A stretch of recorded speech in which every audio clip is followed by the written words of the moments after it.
Oi, pessoal. Como o nosso modo de vida, organizado pelo capitalismo, pela produção, consumo, e como isso se relaciona com o capital internacional?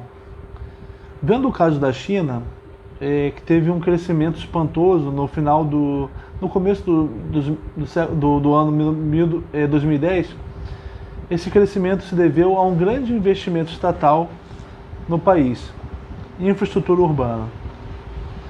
Nunca se usou tanto cimento em 2 anos quanto se usou ali na China.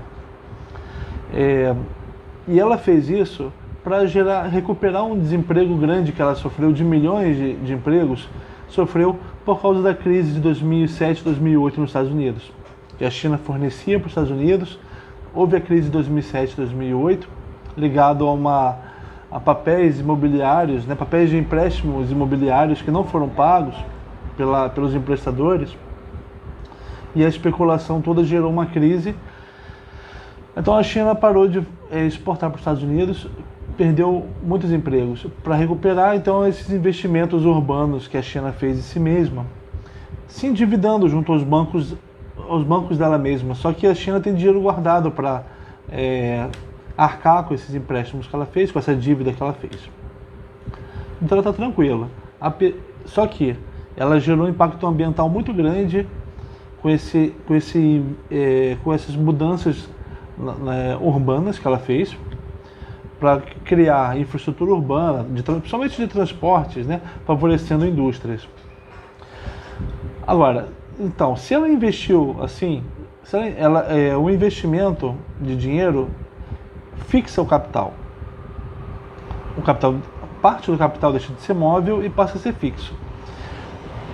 O capital fixo ele tende a deteriorar. Uma máquina tende a se deteriorar. Uma obra urbana que você faça pensando na produção tende a se deteriorar. Então a China teve que ela fez esse investimento para produzir mais, e essa produção e a venda dessa produção se tornou imperiosa para que ela conseguisse cobrir o capital que ela investiu, capital urbano que ela investiu. Para que ela pare de perder dinheiro e volte a acumular capital, o capital dela volte a aumentar. Ou aumente de forma segura, aumente realmente, né? E aí os produtos chineses recobrem o mundo novamente. E mais do que isso, investimentos de capital chineses também acontecem, principalmente acontece muito na África, novamente, infraestruturas urbanas, favorecendo a produção e de propriedade da China, resultando em dinheiro para ela.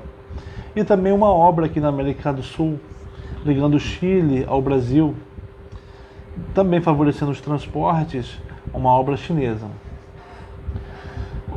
Isso estou dizendo para mostrar como o país mais desenvolvido do mundo, ele passa por nós. Um país que não é desenvolvido, ele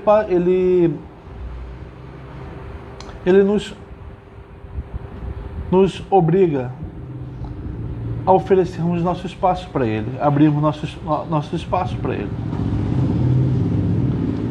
Se uma estrada chinesa quiser passar aqui pelo Rio de Janeiro, não vai passar mais pelo norte, os governos locais não vão se opor. Provavelmente não vão se opor.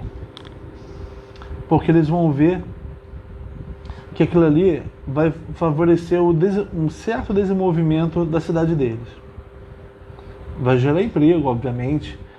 Isso vai alavancar um certo desenvolvimento. Apesar de que a tendência no capitalismo é as obras, um dia, não muito longe, irem se perdendo e outras obras mais para frente, em outros lugares serem criadas, e aquele lugar onde havia obras se deteriorar. Veja o caso de Detroit, por exemplo. Mas aqui no Rio de Janeiro, os prefeitos abrem a cidade para o capital, não o capital chinês, mas o capital que quer investir em turismo. Capitais americanos, capitais europeus, que querem criar uma indústria de turismo aqui. E aí o governo local, que está de saco cheio de ter que prometer coisa para mitigar a pobreza, políticas sociais, urbanas, nem falam muito disso.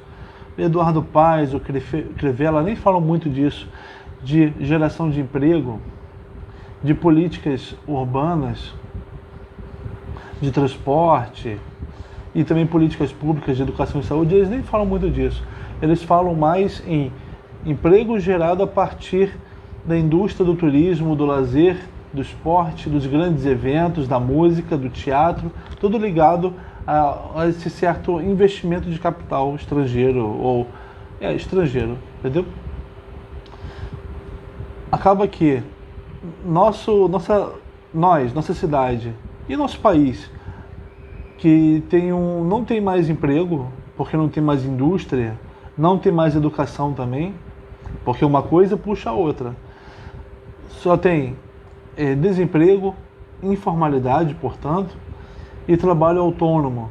Pessoas trabalhando autonomamente como entregadores e motoristas, prestadores de serviço. Essas pessoas vão continuar assim por muito tempo, porque, de novo, o que vai ser oferecido para elas são empregos com esse estatuto de autônomo, prestador de serviço sem vínculo de trabalho, para trabalhos a curto prazo, para você receber um grupo de turistas, para mostrar o Pão de Açúcar, para você dirigir para eles, ou você entregar alguma coisa para alguém, uma comida num dia, outro dia você entrega documentos. O emprego baseado no serviço tende a ficar por muito tempo aqui no Rio de Janeiro. E a gente vai continuar sem investimento que liga a nossa vida com o desenvolvimento econômico, a nossa necessidade com o desenvolvimento econômico. Eu estou falando então de um governo. Tudo isso que eu estou falando você pode ler, por exemplo, no David Harvey, tá? Geógrafo britânico, grande estudioso de Marx. Essa política local é um modo de fazer política que coloca... Eu vou aproveitar uma ideia do amigo Paulo Giraldelli, que dialoga com umas ideias minhas. O político local, ele apresenta para a sociedade a necessidade dela. Ele não escuta mais os problemas urbanos, os problemas sociais, a desigualdade, não escuta mais. Ele diz, olha, o que vocês precisam é emprego voltado para o turismo. O que vocês precisam é economia criativa.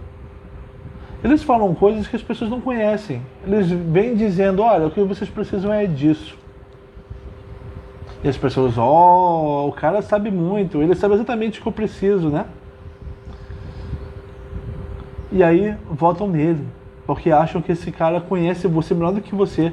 Esse cara vai te servir, te deixando confortável. Você não precisa nem ir atrás dele para cobrar dele fazer, porque ele sabe o que tem que fazer e sabe como fazer.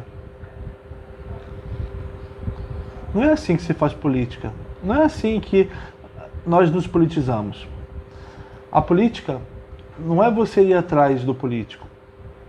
O político te prometeu e você te ofereceu uma coisa, criou uma necessidade em você, como se fosse um mercado, né? Um mercado que faz propaganda, cria produtos. É a mesma coisa.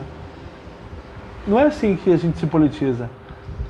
A política é você fazer, é você saber suas necessidades.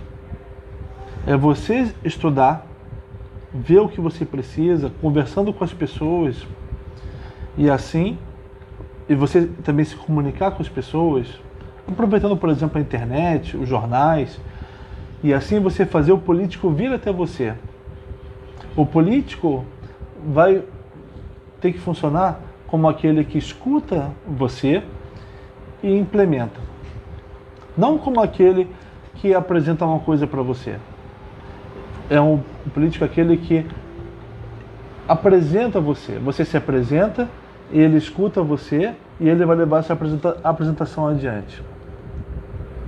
Isso, ou seja, ele vai realmente assim ser um representante. A representação só existe quando há apresentação. Se nós não nos apresentarmos, o político não vai vir atrás para realmente ser um representante. Do jeito que está, o político não representa a gente. Não representa a mim, você, o que a gente precisa. O político, ele representa outra coisa. Representa o capital que passa por nós. Então não perca de vista nunca a conversa. Leve adiante essas ideias, converse com as pessoas, converse aqui comigo. Saiba que a política é uma coisa que surge da nossa conversa, da nossa comunidade. E daí ela atinge um estágio maior da representação. Porque o político, opa, eles estão falando sobre eles, eu vou então procurar saber o que eles estão querendo, procurar fazer o que eles estão demandando, inclusive para ser votado, né? E aí eu vou levar adiante na Câmara de Vereadores essas ideias. Ficamos por aqui.